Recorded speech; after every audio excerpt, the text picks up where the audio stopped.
একজন জলপরী রোদে আরাম করে গোসল করছিল। তার মুখ দেবদূতের মতো সুন্দর ছিল। লম্বা লেজটি মূল্যবান পাথরে খচিত ছিল। আনিয়া এই রহস্যময় জলপরীকে প্রথমবার দেখেছিল। সে এতটাই খুশি হয়েছিল যে সে তার কাছে দৌড়ে গেল। সে এসে ওর সঙ্গে কথা বলতে শুরু করে। জলচর পাখির খুব শান্ত ছিল। সেও হাসছে। আমি বিষয়ের সঙ্গে জড়িয়ে পড়েছি পরের দিন। আনিয়া বিশেষ করে তার জন্য তাজা মাছ নিয়ে এসেছিল, কিন্তু তিনি নিরামিষভোজী হয়ে ওঠেন। তা সত্ত্বেও তিনি আনিয়াল এক বিশেষ বন্ধুর ভূমিকা অভিনয় করেছিলেন। সমুদ্রে যাতে সে জলে প্রবেশ করতে পারে, নিঃশ্বাস নিতে পারে।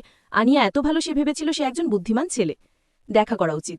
জলচর পাখি কখনো প্রেমে করেনি, কিন্তু যখন সে তার মনের কথা শুনে হেসে ওঠে। সে তার গোপন গুহা খুঁজে পেয়েছে। যেখানে অগণিত ধন এবং একটির ছিল বলা, সেখানে একটি পবিত্র জলের বোতল ছিল। অন্যজন ভাবল শুধুমাত্র এই ধরনের একটি সুন্দর এবং ধনী জলপরীর সঙ্গে কেবল তার বাবা উইলিয়ামই তার সমকক্ষ হতে পারেন। প্রথমে তাই উইলিয়াম নিশ্চিত ছিলেন না, কিন্তু তার মেয়ের। আমি সমুদ্র সৈকতে গিয়েছিলাম এবং এটি সত্যি সুন্দর ছিল। সাপটিকে দেখে আমি হতভাগ হয়ে গিয়েছিলাম।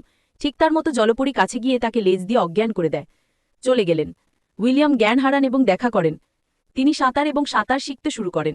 জলপরী আবার আনিয়াকে দেখলে বলে, হঠাৎ করে দেখা হওয়া ভালো নয়, তবু অনন্যা।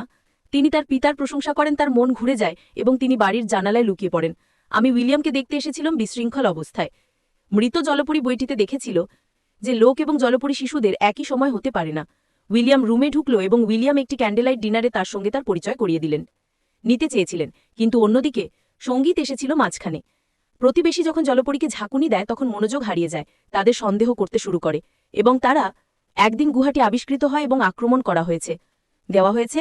জলপরী এবং অন্যান্য মুক্ত পালিয়ে যায়, কিন্তু সে ফাঁদে পড়ে যায় ফ্লিকডন্স দ্য গ্যাভেল। ঠিক তখনই তার ছেলে চতুরতার সাথে তার প্যান্টে পড়া রশিটি আটকে তাকে আঘাত করে।